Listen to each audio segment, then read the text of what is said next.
ज़्यादातर बच्चे प्रिपरेशन तो बहुत अच्छे से स्टार्ट करते हैं, लेकिन बेसिक्स पर इतना ध्यान ना देके क्वेश्चंस पे ज़्यादा ध्यान देते हैं, जो कि उन्हें ले डूबता है। Hello everyone, welcome back to Guidely 90 day series के डे 10 में आपका बहुत बहुत स्वागत है। आज हम लोग करने वाले हैं रेशियो एंड प्रपोर्शन के कुछ ऐसे बेसिक क्वेश्चंस जो कि आपको डायरेक्ट क्वेश्चन में देखने के लिए, एग्जाम में देखने के लिए मिले या ना मिले, इनडायरेक्ट ज़रूर मिल जाएंगे। और ये वो बेसिक्स और कुछ ऐसे पॉइंट यहाँ पर बताए जाएंगे जिसकी वजह से अगर वो आपके क्लियर नहीं है ना, तो आगे के सारे चैप्टर्स में आप कहीं ना कहीं जाके ज़रूर अटकोगे। So without wasting any time, let's get this amazing video started. और वीडियो स्टार्ट करने से पहले मैं आपको सजेस्ट करूँगी कि अपनी एक पेन नोटबुक के साथ आ जाओ, ताकि सारे इंपॉर्टेंट पॉइंट्स आप साथ के साथ नोट करते चलो, क्योंकि ये क्लास छोटी सी होने के बाद भी बहुत पावरफुल होने वाली है आपके लिए। Let's get started. तो इससे पहले हम चैप्टर स्टार्ट करें, जरा देख लेते हैं अब तक इस सीरीज में हमने क्या क्या कंप्लीट कर लिया है। सबसे पहले सिंप्लीफिकेशन अप्रॉक्सीमेशन के हमने PYQs कंप्लीट कर लिए हैं, जो 2024 में एग्जैक्ट क्वेश्चंस आए थे। साथ ही में वन शॉट भी पड़ा हुआ है इसी प्लेलिस्ट में, आप देख सकते हैं। नेक्स्ट चीज़, हमने क्वाड्रेटिक इक्वेशन का वन शॉट कर रखा है। साथ ही में एग्जैक्ट क्वेश्चंस नंबर सीरीज़ की हमारे पास 2 से 3 वीडियोज़ हैं, जिसमें कि बहुत सारे अलग अलग तरह के टाइप्स कवर हैं। तो 1.5 घंटे में आप सारे टाइप सीख जाओगे बहुत आराम से। नेक्स्ट चीज़, परसेंटेजेस की हमारा पूरा चैप्टर कंप्लीट हो चुका है छोटी छोटी वीडियोज़ में, आप उन्हें भी जाके देख सकते हो। और एक अरिथमेटिक के जो एग्जैक्ट क्वेश्चंस हैं उसकी भी वीडियो आ चुकी है। और साथ ही में कुछ बहुत ही इजी से वन शॉट्स आपके पास पड़े हुए हैं, जैसे कि टाइम एंड वर्क के वन शॉट आपके पास है, टाइम एंड वर्क का 2 शॉट है। पाइप एंड सिस्टर्न का भी आपके पास वन शॉट पड़ा हुआ है। एवरेजेस और रेशियो प्रपोर्शन के इनके पहले से ही CISI के इनकी छोटी छोटी वीडियोस में 7-8 मिनट की वीडियोस, 12 मिनट की वीडियोस, इनमें ट्रिक्स भी पड़ी हुई हैं, आप उन्हें भी जाकर देख सकते हो। तो कंटेंट अभी के लिए आपके पास बहुत सारा है, बहुत सारे अलग अलग ईयर्स के, अलग अलग एग्जामिनेशंस के exact questions PYQs already channel पे पड़े हुए हैं, उनकी वीडियोज़ हैं, तो आप उन्हें भी जाके देख सकते हो। अभी आते हैं चैप्टर की बात पे। तो देखिए चैप्टर क्या है ना, रेशियो प्रपोर्शन बहुत ही ईजी चैप्टर है, और इस चैप्टर को आप बचपन से पढ़ते हुए आ रहे हो, लेकिन आपको ना इतनी सारी चीज़ें, इतने सारे कॉन्सेप्ट्स दिमाग में डाल दिए गए हैं कि बहुत कन्फ्यूजन हो चुकी है। तो उस कन्फ्यूजन को पहले ख़त्म करते हैं, ठीक है। तो सबसे पहली चीज़, रेशियो प्रपोर्शन और पार्टनरशिप हम दोनों एक साथ ही करने वाले हैं। पार्टनरशिप पूरा का पूरा रेशियो प्रपोर्शन पे बेस्ड है। इसमें 2-3 कॉन्सेप्ट नए आते हैं, वो कि हम साइड बाय साइड सीख लेंगे। तो कोशिश करेंगे कि 5 से 6 वीडियोज़ में इन दोनों चैप्टर को हम ख़त्म कर दें, कोई भी इंपॉर्टेंट टॉपिक मिस नहीं करना है। और आपका काम है कि जब आप वीडियो देख रहे हो उसके बाद इससे रिलेटेड, कॉन्सेप्ट से रिलेटेड आप बहुत सारे क्वेश्चन प्रैक्टिस करो, ताकि वो कॉन्सेप्ट आपका एक्चुअल में ख़त्म हो जाए, ठीक है। और साथ में आपका ये भी काम है कि आप वीडियो को लाइक करो और इस वीडियो को शेयर कर दो, ठीक है, प्यारे से कमेंट के साथ। तो देखिए रेशियो में एक बहुत ही प्यारा सा एग्जांपल लेंगे। तो इस एग्जांपल की हेल्प से समझते हैं एग्जांपल क्या कहता है कि प्रॉफिट है 5000 का, इसे डिवाइड करना चाहते हैं A और B के बीच में 2:3 में।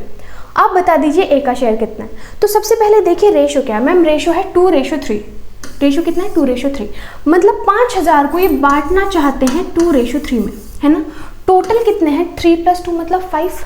इसका मतलब है कि 5000 के वो 5 हिस्सा करना चाहते हैं, जिसमें से कि 2 हिस्से तो यहाँ मिलेंगे और 3 हिस्से यहाँ मिलेंगे। क्या इतनी चीज़ क्लियर हुई। टोटल हिस्से, टोटल पार्ट्स कितने हैं, टोटल हिस्से हैं मैम 5, मतलब 5 हिस्से 5000 के बराबर है। एक हिस्सा क्या 1000 के बराबर हो जाएगा। अगर आपको इसको कैलकुलेट करने में प्रॉब्लम आई है, मतलब 5 से डिवाइड कर दिया 5000 को, तो 1000 आ गया, ठीक है। अगर एक हिस्सा 1000 का है, तो आप बता सकते हैं कि 2 हिस्से कितने के होंगे। आपने जल्दी बता दिया कि मैम 2000 के होंगे। इसी तरह से 3 हिस्से कितने के होंगे मैम, 3000 के होंगे। मतलब A को कितना मिलेगा, उन्होंने बोला A और B के बीच में बांटे गए हैं। पहले A बोला, मतलब पहले वाला हिस्सा A का है, तो A को कितने मिलेंगे मैम, A को मिलेंगे 2000 रुपीज़। तो मेरे पास आंसर आ गया, उन्होंने A का ही तो पूछा था, है ना। अब ये तो हमने मैम ऐसे ही कर लिया, लॉजिकली कर लिया, इसका कोई फॉर्मूला तो होगा, बिल्कुल है फॉर्मूला। तो अब ज़रा हम थोड़ा सा फॉर्मूला वाइज देखते हैं कि जब हम एक्चुअली इसे सॉल्व करते हैं तो हम किस तरह से इसे प्रेजेंट करते हैं, ठीक है। सपोज मैंने बोला, देखिए हमें क्या है, ये जो रेशियो गिवन है ना 2:3, हम इसके साथ हमेशा एक वेरिएबल लेट करते हैं, और अगर ये एक ही रेशियो का पार्ट है तो सेम वेरिएबल लेट करेंगे। मैंने बोला इनके साथ एक A चिपका देते हैं, तो 2A और ये 3A, ठीक है। अगर मैं दोनों को मिला दूँ, कितने हो गया, 5A आ गया। हमें पता चला कि मैम टोटल है 5A, और 5A में से मैं किसका हिस्सा निकालना चाहती हूँ मैम, मैं A का हिस्सा निकालना चाहती हूँ। किसका हिस्सा, A का हिस्सा। A पहले लिखा था, मतलब A का हिस्सा कितना है मैम, 2A, तो 2A को लिखेंगे ऊपर, ठीक है। और इसके बाद आपके पास जो भी अमाउंट गिवन है, जो भी पैसा गिवन है, जो कि 5000 गिवन है, उससे मल्टीप्लाई कर देंगे, ठीक है। तो यहाँ से A से A कट गया, 5 से कटा है 1000 बार में, और यहाँ से आ गया आपके पास 2000। ठीक है, तो आप यहाँ पे सिंपली देख सकते हैं, क्योंकि यहाँ पर पूरा रेशो सेम था तो मेरा वेरिएबल लेने का कोई फ़ायदा नहीं हुआ। तो इससे आपको क्या समझ आया कि अगर मैं वेरिएबल लेट ना भी करूँ तो भी मेरा आंसर सेम ही आएगा। क्या इतनी चीज़ क्लियर हुई है? बहुत अच्छे से। अभी एक और चीज़, अगर आप वेरिएबल लेते हैं तो आप, अगर आपको 1 वाला मेथड नहीं पसंद, आप वेरिएबल वाले मेथड के थ्रू कर सकते हैं। एक बार वो भी देख लीजिए, सेम ही है वैसे। देखो 2 + 3 कितना आ गया? 5, और साथ में ले लेते हैं ए। 5A की वैल्यू कितनी है हमारे पास? 5000। 5A टोटल है, टोटल किसके इक्वल है? 5000 के। तो 5A की वैल्यू कितनी है? 5000।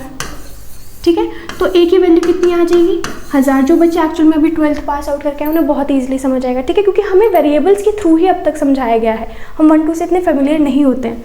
तो A की वैल्यू आ गई 1000, तो 2A की वैल्यू मेरे पास 2000, 3A की वैल्यू 3000। आप किसी भी मेथड के थ्रू कर सकते हैं जो कि आपको अच्छा लगे। होप आपका बेसिक चीज़ क्लियर है कि रेशो एक्चुअल में है क्या। अब आपको मैं एक सच बात बताऊँ, हमारे बैंकिंग और इंश्योरेंस एग्जाम्स में सिर्फ रेशो ही आता है, प्रपोर्शन आता ही नहीं है। प्रीलिम्स में तो आपको बिल्कुल देखने के लिए नहीं मिलेगा। ठीक है, बाकी इन्वर्टेंडो, डिविडेंडो, ठीक है, ये सारी चीज़ें जो हमारे पास आती हैं, इसकी ऑलरेडी एक वीडियो पड़ी है एसएससी वालों के लिए स्पेशली। अगर आप देखना चाहते हो तो आप उसे देख सकते हो। ठीक है, तो एसएससी और रेलवे में आता है वो प्रपोर्शन वाला पार्ट, बाकी हमारे लिए रेशो ही इंपॉर्टेंट है। होप आपको बेसिक कॉन्सेप्ट समझ आ गया। तो क्योंकि अब आपको रेशो फाइंड आउट करने के 3 मेथड ऑलरेडी समझ आ चुके हैं, तो बढ़ते हैं हम अपने पॉइंट नंबर 2 की तरफ। रेशो में जो सबसे ज़्यादा दिक्कत आती है बच्चों को, वो इसी पॉइंट में आती है, क्योंकि उन्हें याद ही नहीं रहता है। हमेशा ध्यान रखना है, अगर आपके पास कोई भी रेशो गिवन है, सपोज 3:5, ठीक है, अगर आपको बोला है कि 3:5 में कोई 2 नंबर्स हैं या 2 कोई भी चीज़ें हैं, इंटरेस्ट है, इन्वेस्टमेंट है, कुछ भी है इस रेशो में या किसी भी रेशो में, और उसमें 5000 रुपये और ऐड कर दिए गए, दोनों में ही 5000 रुपये और ऐड कर दिए गए, तो आप इसे किस तरह से लिखोगे? आप लिखोगे 5000 रुपये + 3 रेशो 5000 रुपये + 5, और यहाँ से आपके पास 5005 और 5 यहाँ से 5003 आंसर आ जाएगा। फिर आप इसे कट कर लोगे और आपके पास सीधा आंसर आ जाएगा। राइट, ये बच्चे कर सकते हैं, लेकिन ये गलत है। अगर आपने ऐसा सोचा और गलती से भी सोचा कि अच्छा हाँ ये सही हो सकता है, तो बिल्कुल गलत है। क्यों?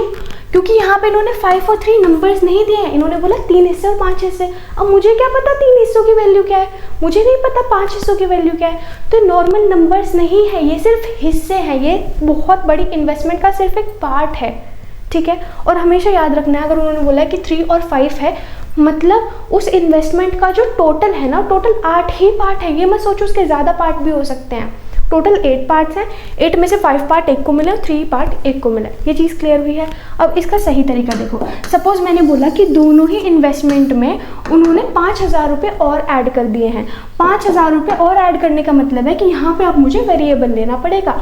वेरिएबल लेना पड़ेगा तो मैं कुछ भी ले सकती हूँ, 3A ले लूँ और दूसरा 5A ले लूँ, क्योंकि रेशो सेम है तो वेरिएबल सेम रहना चाहिए। और यहाँ पे इन्होंने बोला 5000 रुपये ऐड कर दो, तो मैंने ऐड कर दिए। अब आपको ये चीज़ तो बहुत अच्छे से क्लियर होगी कि वेरिएबल और नॉर्मल नंबर ऐड नहीं हो सकते हैं। ठीक है, चीज़ समझ आई। इसी तरह से उन्होंने बोला कि मैंने 3A और 5A की इन्वेस्टमेंट कर रखी थी, 3:5 में इन्वेस्टमेंट कर रखी थी, और मैंने यहाँ से 5000 रुपये विड्रॉ कर लिए, इन्वेस्टमेंट से निकाल लिए। तो क्या कर लोगे? माइनस। अब माइनस भी सेम ही तरीका, बस प्लस की जगह माइनस लिख देंगे।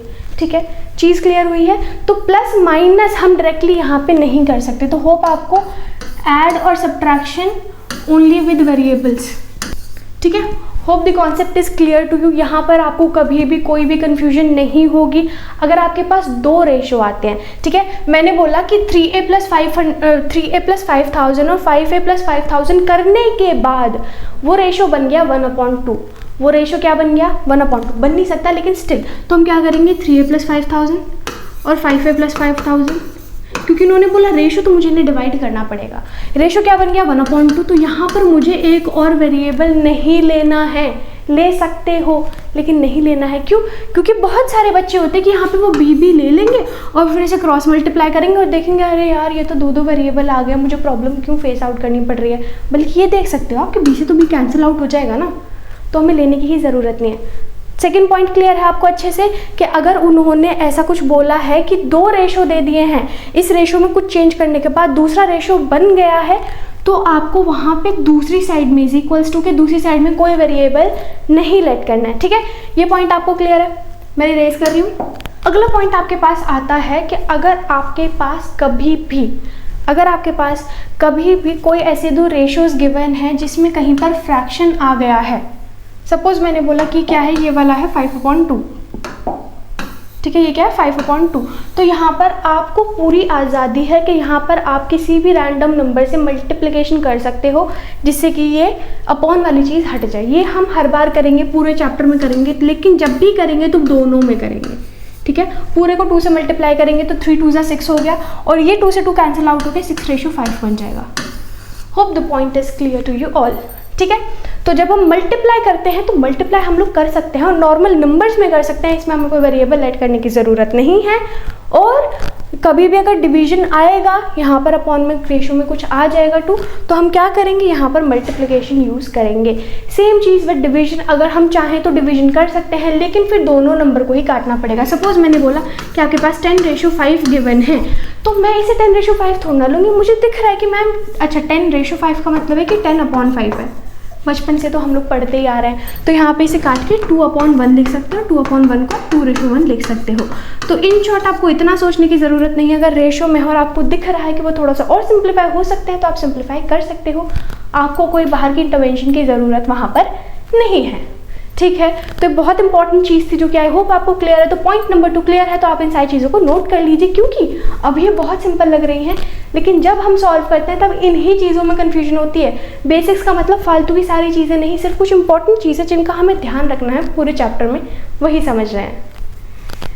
तो नंबर 3 हमारे पास आता है डुप्लीकेट और ट्रिप्लीकेट रेशो। ये हमारे लिए जानना थोड़ा सा ज़रूरी हो जाता है। हाँ जी, तो नंबर 3 हमारे पास आता है डुप्लीकेट ट्रिप्लीकेट रेशो। इसके बारे में थोड़ी सी इन्फॉर्मेशन आपको होनी चाहिए, क्योंकि कहीं पर भी वो छोटे छोटे वर्ड प्रॉब्लम्स में हल्का सा वर्ड्स चेंज करके इन वर्ड्स को घुसा देगा तो आप बहुत ज़्यादा कंफ्यूज हो जाओगे।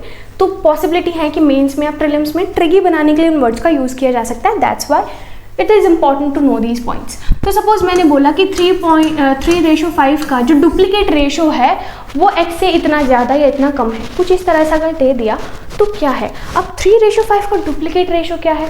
डुप्लीकेट रेशो का मतलब डुप्ली में क्या आ रहा है, डुप्ली मतलब डबल, डुप्ली मतलब डबल, और डबल से याद रखना है हमें स्क्वायर। क्या याद रखना है? स्क्वायर। तो 3:5 का स्क्वायर कर देंगे तो 3 का तो मैम होता है 9 और 5 का होता है 25, तो डुप्लीकेट रेशो क्या हो गया 9:25। क्लियर? अगर क्लियर है तो थम्स अप करो कमेंट। ठीक है, इजी है। अगर मैं बोलूँ ट्रिप्लीकेट रेशो, आपने खुद ने पहले ही अंदाज़ा लगा लिया हो कि मैम इसमें तो ट्रिपल आ रहा है। ट्रिपल मतलब क्यूब, तो 3 का क्यूब होता है 27 और 5 का क्यूब होता है 125, है ना? लगा लिया ना? चलिए, तो बस यही है, ख़त्म। ठीक है, इजी है। हाँ जी, अब इसके साथ साथ एक और वर्ड भी जान लो। अगर इसके ऊपर इन्होंने डुप्लीकेट के सामने इन्होंने लगा दिया सब डुप्लीकेट रेशो। सब डुप्लीकेट रेशो मतलब स्क्वायर नहीं, स्क्वायर रूट। सब डुप्लीकेट का मतलब स्क्वायर रूट। तो अगर उन्होंने सपोज इस तरह से नंबर दिया तो इस नंबर को आपको नॉर्मल नंबर में कन्वर्ट करना पड़ेगा, मतलब 3:5।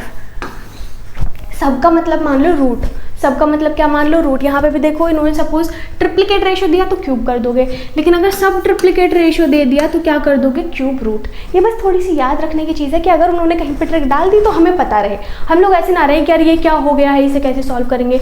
वो पॉइंट नंबर 3 इज क्लियर, तो you can note it down. चलिए, तो पॉइंट नंबर 4 की तरफ बढ़ते हैं। पॉइंट नंबर 4 कहता है कि अगर आपको 2 रेशियोज मिल जाए, ठीक है, यहाँ पर देखिए ए और बी का रेशियो है 2:3 और बी और सी का रेशियो है 4:5। अगर मैं मानूँ कि मैम सी की वैल्यू 5 है और ए की वैल्यू 2 है, तो बी की वैल्यू क्या लोगे? देखो यहाँ पे बी की वैल्यू 3 है और यहाँ पर बी की वैल्यू 4 है, तो हम नहीं समझ पाएंगे 3 ले लो 4 ले लो, कुछ बोलेंगे एवरेज ले लो दीदी, है ना, तो 3.5 ले लो, नहीं ले सकते हैं, वो गलत हो जाएगा। तो क्या करना है, हमें बी की वैल्यू सेम करनी है, तो सेम करने के लिए हम क्या कर सकते हैं कि वहाँ पे 4 है तो इस नंबर को आप 4 से मल्टीप्लाई कर दो, इस पूरे रेशो को, क्योंकि मल्टीप्लाई करते हैं तो पूरे रेशो में करेंगे। अब यहाँ पर 4 है तो इसे भी मैं 12 बनाना चाहती हूँ, इसलिए इसे 3 से मल्टीप्लाई कर दूँगी, तो मेरे पास क्या बन जाएगा 8:12 A:B, और वहाँ B:C क्या बन जाएगा 12:15। ठीक है, तो यहाँ पर देखिए A की वैल्यू 8 है, बी की वैल्यू 12 है, बी की वैल्यू 12 है, सी की वैल्यू 15 है, तो मैं बहुत ईजिली निकाल सकती हूँ। ठीक है, क्लियर हुआ, बहुत अच्छे से क्लियर हुआ। अब होता है कभी कभी वैल्यूज़ बहुत बड़ी आ जाती है। अब मुझे देखना तो पड़ेगा ना कि अगर 4 और 3 तो यहाँ पे को प्राइम से एक दूसरे के टेबल में आते नहीं, तो मैंने 4 और 3 से ही मल्टीप्लाई कर दिया है। ठीक है, और छोटे नंबर है, मैं बहुत ईजिली लेट कर सकती हूँ। लेकिन बहुत सारी ऐसी सिचुएशंस होती है कि मेरा नहीं इतना दिमाग चल रहा है, मुझे इसके लिए एक्स्ट्रा कैलकुलेशन करनी पड़ेगी, तो एक और तो इसका मेथड होना चाहिए, है ना। तो चलिए यहाँ से ये चीज़ क्लियर है। तो स्पेशली आपके लिए एक और मेथड, आपको क्या लिखना है, जो भी रेशियोज है उन्हें लिख लो ABC। ठीक है, अब AB का क्या रेशियो गिवन था, 2:3, B का क्या रेशियो था, 2:3, और BC का क्या रेशियो था, 4:5। तो 4 और 5, ध्यान दीजिए, C के नीचे C की वैल्यू, B के नीचे B की वैल्यू, A के नीचे A की वैल्यू मैंने लिखी हुई है। अब आपको क्या करना है कि यहाँ पर जो स्पेस ब्लैंक है, देखो B की साइड में स्पेस ब्लैंक है, तो इसके साइड में जो भी नंबर है उसे लिख लीजिए 3। 4 के साइड में स्पेस ब्लैंक है, तो मैं यहाँ पे 4 लिख लूँगी। अब क्या करना है, बस सिंपल मुझे आंसर लिखना है मल्टीप्लाई करके। क्या करके, मल्टीप्लाई, 4 2 8, 4 3 12, 5 3 15, तो 8 12 15 is gonna be our answer, जो कि पहले भी था। ठीक है, देख लिया, बेसिक्स बहुत बहुत अच्छे से क्लियर है। अगली बात करते हैं पार्टनरशिप की। तो पार्टनरशिप में कुछ नहीं, सपोज ए ने 5,000 रुपये इन्वेस्ट करे हैं 4 महीने के लिए और बी ने 10,000 रुपये इन्वेस्ट करे हैं 6 महीने के लिए। अगर दोनों को ही 10% इंटरेस्ट मिलता है इनकी इन्वेस्टमेंट्स पे, तो आप बता दीजिए कितना पैसा कमाएंगे। तो यहाँ से आपने जैसे ही ये चीज़ सुनी, आपको सीधा किसकी याद आई, सिंपल इंटरेस्ट की। मैम इस तरह से तो सिंपल इंटरेस्ट निकालते थे, एक प्रिंसिपल होता था, उसमें कुछ टाइम पीरियड देते थे और उस पर फिर जितना परसेंट वो बोलते थे उतनी परसेंट हम लोग कैलकुलेट कर देते और हमारे पास आंसर आ जाता था, है ना। बिल्कुल वही है। तो यहाँ पे पर मंथ अगर हमें इंटरेस्ट मिल रहा है एक्चुअल में, तो मैं 4 महीने से बोलूँगी। अगर इन्होंने बोला कि 5,000 रुपये हर महीने का चल रहा है, अगर मंथ वाइज चल रहा है तो 4 से मल्टीप्लाई करूँगी। अगर ईयर वाइज वहाँ पे लिख दिया कि पर एनम का है ये, तो मैं 4/12 लूँगी इसे। क्या चीज़ क्लियर हुई, मंथ वाइज चलेगा तो 4 लूँगी, अगर ईयर वाइज चलेगा तो 4/12 लूँगी। यहाँ पे अगर इन्होंने मंथ वाइज दे रखा है, for an example usually month wise ही देते हैं, ठीक है, तो वो क्या रहेगा, 5,000 पे 4 महीने के लिए 10%, तो 5 4 से 20,000 आ गए। 20,000 का अगर मैं 10% निकालूँ तो मेरे पास सीधा सीधा 2,000 आ गया, है ना। अगर आप चाहो कि नहीं मैम कैसे करा फॉर्मूला बताओ, तो क्या है, इसके अपॉन में 100 से 2 0 कटे, यहाँ से मल्टीप्लाई करोगे, परसेंट तो हट जाएगा, मल्टीप्लाई करने के बाद आपके पास 2,000 ही आएगा। ठीक है, क्या ये चीज़ क्लियर हुई। अगर मैं दूसरे वाले का निकालना चाहूँ तो 10,000 6 महीने के लिए दिया है और 10% पे दिया है। 10,000 का 6 से मल्टीप्लाई करोगे तो 60,000, 60,000 का 10% सिर्फ 6,000। ये बहुत क्लियर था। अगर मैं बोलूँ कि 2,000 और 6,000 का आप मुझे एक रेशो बता दीजिए, तो क्या बताओगे, काट कूट के क्या आएगा, 1:3। क्या आ जाएगा, 1:3। क्या इतना क्लियर है। लेकिन आपको लगता है कि वो इस तरह के क्वेश्चन देंगे। सबसे पहली चीज़, अगर वो आपको रेट ना दें, ज़्यादातर क्वेश्चन में नहीं देंगे, तो हमें कंफ्यूज नहीं होना है। हमें बस ये लेके चलना है कि रेट यहाँ पर है ही नहीं, कि रेट यहाँ पर है ही नहीं, और होगा तो सेम होगा, तो वो वैसे भी कट जाएगा, हमें उससे दिक्कत नहीं है। हम फिर रेट को निगलेक्ट करके चलेंगे। हमारे लिए मेन चीज़ क्या है, फिर कितना पैसा दिया और कितने समय के लिए दिया है, उन्हें मल्टीप्लाई करके हमारे पास इन्वेस्टमेंट आ जाएगी। क्या चीज़ क्लियर हुई है, बहुत अच्छे से। ठीक है, अब अगला पॉइंट देखते हैं। पार्टनरशिप में पहली चीज़ आपको बहुत अच्छे से क्लियर हो गई है कि बेसिक तरह से आप किस तरह से इन्वेस्टमेंट निकालते हो, ठीक है, या उस पर प्रॉफिट या इंटरेस्ट किस तरह से निकालते हो, वो आपने सीखा अभी अभी। नेक्स्ट चीज़ आपके पास क्या आती है, यूजुअली क्वेश्चन किस तरह से मिलेगा वो देखिए। तो वो बोल देंगे, सपोज आपने 1,000 रुपये इन्वेस्ट करा पहले 2 महीने के लिए, और उसके बाद 2,000 रुपये और इन्वेस्ट कर दिए बाकी टाइम के लिए। तो अब बता दीजिए कितना उन्हें पैसा मिलेगा, वापस उससे इंटरेस्ट कितना मिलेगा वो बता दीजिए। उन्हें अगर 10% पे इंटरेस्ट मिल रहा है तो बता दीजिए उन्हें कितना इंटरेस्ट मिलेगा। ठीक है, तो मुझे ध्यान से एक बात बताइए, उसने दो महीने के लिए 1,000 रुपये ही इन्वेस्ट करे हैं। उसने 2 महीने के लिए 1,000 रुपये इन्वेस्ट करे हैं, मतलब कितना, 2,000 तो यहाँ से हो गया इसका मल्टीप्लाई करके। फिर साथ में क्या करा, उसने 2,000 और इन्वेस्ट कर दिए। अब 2,000 कितने टाइम के लिए इन्वेस्ट करें, हमेशा हम टाइम लेके चलते हैं 1 साल का। कितना टाइम लेके चलते हैं, 1 साल का। तो 2 महीने तो यहाँ रह गए मैम, उधर कितने बचे होंगे, सिर्फ 10 महीने। तो 10 महीने के लिए वो 2,000 कर रहा है, तो कितना करा होगा, 20,000। 10 से मल्टीप्लाई कर दिया, ठीक है। 20,000 प्लस 2 कितना आ गया मेरे पास, 22,000। अब 22,000 का अगर मुझे 10% निकालना है तो 1 0 हटाओ, 2,200 रुपये उसका इंटरेस्ट आ गया। ठीक है, अब अगर ये हमसे ये नहीं पूछेंगे ना कि इंटरेस्ट कितना है, तो हम क्या करेंगे, बस एंड में जो हमने 10% निकाला है वो नहीं निकालेंगे, हमारे पास इन्वेस्टमेंट आ जाएगी। ठीक है, hope the point is clear to you all. ठीक है, तो बाकी का अगर आपको इतना समझ आ गया, आप चैप्टर बहुत ईजिली कर पाओगे। बस अलग अलग तरह के क्वेश्चंस आते हैं और उन्हें करने का तरीका होता है, वो आपको पता होना चाहिए। ठीक है, आज की वीडियो के लिए इतना ही। अभी इसकी जो नेक्स्ट वीडियो आएगी वो शाम को अपलोड होगी, क्योंकि मैं इस वीडियो को बहुत ज़्यादा लेंथी नहीं करना चाहती थी। तो शाम को 4, 5, 6 के करीब वीडियो आएगी। आपको टेलीग्राम पे इसका नोटिफिकेशन आ जाएगा, तो आप उधर से भी आ सकते हो, प्लस प्रीमियर होगी तो वो आपको पता चल जाएगा नोटिफिकेशन के थ्रू। ठीक है, वो क्वेश्चंस काफ़ी इंपॉर्टेंट होने वाले हैं। तो अब हम मिलेंगे नेक्स्ट वीडियो में। तब तक के लिए thanks for watching, all the very best for exams and let's meet in the next videos. Bye bye.